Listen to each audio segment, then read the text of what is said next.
told me to avoid this area because of sea snakes, so obviously we're going in. I'll take things that didn't happen for $1,000. And you know how I know that? Because where you're standing is a dive site called South Steps, and it is easily one of the most popular, if not the most popular dive site in central Okinawa. In fact, this video is one that I took when I was making reels about the weather at different dive sites. That is where you were standing right there.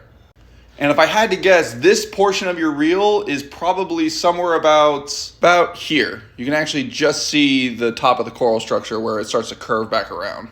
And yes, while Okinawa does have plenty of sea snakes, and they are venomous, extremely venomous, probably some of the most docile and gentle sea creatures that you will find in the ocean. When I'm on night dives and I have a wrist-mounted light like this, I've had sea snakes be attracted to the light and swim around and up the entire length of my arm. These things are so docile that the only reason I can think of why it would try and bite you is if you reached out and actually tried to kill it or choke it to death.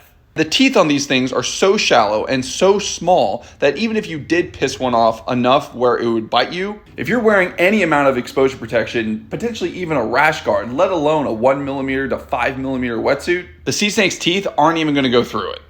At least not a wetsuit. I can't really speak to something like this.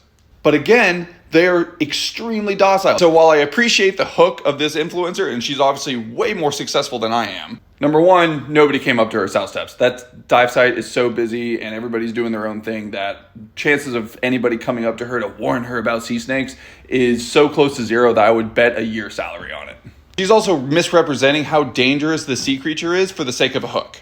So if you see a sea snake while you're out snorkeling or scuba diving, don't freak out, leave it alone. It might come up to you, it might not. Don't touch anything, take only photos, leave only bubbles. With that, I gotta go to work. Like, follow, subscribe so I don't have to work behind a desk for the rest of my life. Thanks, bye.